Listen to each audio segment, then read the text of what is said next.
President Trump has spoken to the crew of the Artemis II and heaped praise on their achievements. He said they had made history and made America proud. The NASA moon mission is moving back to Earth after completing its flyby of the far side of the moon. The 4 astronauts were out of contact with ground control for about 40 minutes as they flew around parts of the moon that's not visible from Earth. Mission Control waited patiently for the signal to be re-established. The NASA crew also observed a total solar eclipse. They said the eclipse was truly hard to describe. On Sunday, the astronauts set a new record for the furthest distance that humans have travelled from Earth. They exceeded the distance they reached by the Apollo 13 crew in 1970. The team will not land on the lunar surface during its mission, but will instead now return to Earth. Our science editor, Rebecca Morell, sent this report from Houston. A close encounter with the moon. Justin, the moon is so bright, it's just overwhelming brightness. A view that humans haven't witnessed for more than 50 years. There's just a lot of texture that just pops right out at you when you can zoom in. And some parts that have never been seen by human eyes before. There is a very nice double crater. It looks like a snowman sitting there. Earlier in the flight, the 4 Artemis astronauts made history. Integrity crew. On April 15, 1970, during the Apollo 13 mission, 3 explorers set the record for the farthest distance humans have ever traveled from our home planet. Today, for all humanity, you're pushing beyond that frontier. As these 4 astronauts voyaged onwards, they named some of the moon's features. A crater now called Integrity after their spacecraft, and another named after Artemis commander Reid Wiseman's late wife, who died 6 years ago. And so we lost a loved one. Her name was Carol, the spouse of Reid, the mother of Katie and Ellie. And it's a bright spot on the moon. And we would like to call it Carol. And you spell that C-A-R-R-O-L-L.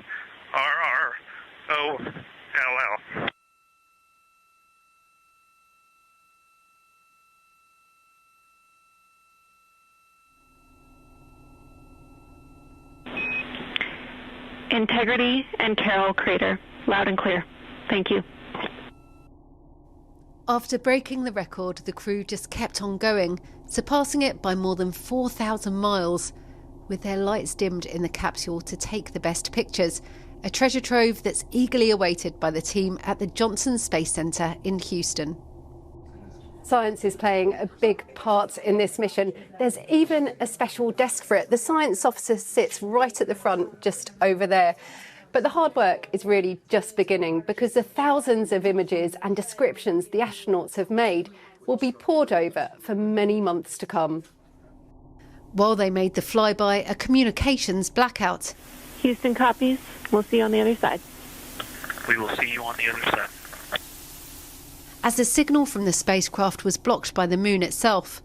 A tense 40-minute wait at mission control. Then, Houston, Integrity, comm check. Integrity, we have you loud and clear. Houston, we have you the same, and it is so great to hear from Earth again. After the flyby, a surprise message from US President Donald Trump. I wanted to congratulate each and every one of you and tell me what is the most unforgettable part of this really historic day. We saw sights that no human has ever seen before, not even in Apollo, and that was amazing for us. I think one of the biggest highlights was coming back from the far side of the moon and having the first glimpses of planet Earth again. With their flyby complete, the astronauts are now starting their long journey back home. Rebecca Morell, BBC News at the Johnson Space Center in Houston. Well, with me is our science correspondent, Palab Ghosh. And Palab, you've been following this journey for days. You were there at the Kennedy Center for the launch itself. What do you make of what they've achieved, especially in the last 12 hours with this flyby? It was spine-tingling, wasn't it? Just watching Rebecca's report just brought back that whole night. So many records broken. the distance record, going to the far side, seeing things that no one has seen before, including an eclipse from deep space, an awful lot to take in. But for me, the key message was remembering the Apollo missions. I'm old enough to remember Neil Armstrong setting foot on the moon. And back then, there was a huge sense of optimism at a time when the war was divided by wars and civil stripes. And it seems like we're at that same moment again. And despite all the pessimistic stuff that's going on, for a moment in time, we can start thinking of the world as one planet rather than something that's divided.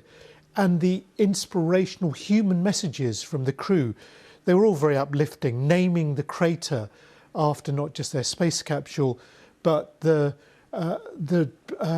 deceased wife of the commander, Reid Wiseman. You could hear the emotion in their voices. When they came back around the far side of the moon, you heard Christina Cook saying, "It's great to see you back again."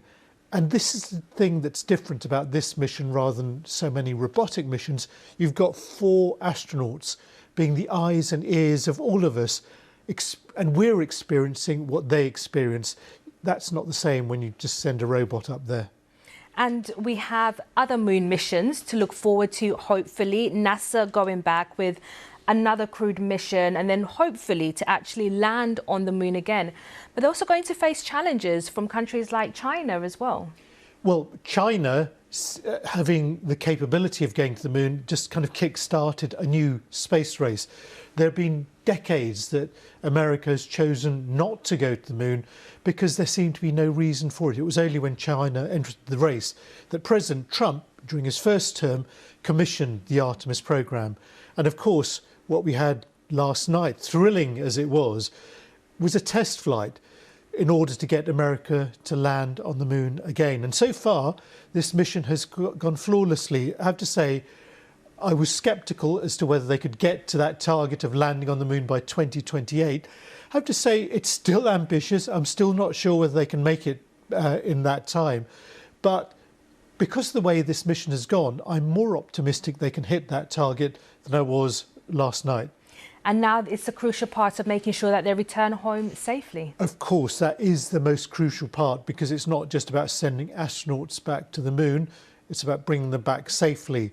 Re-entry is the most tricky part of the mission.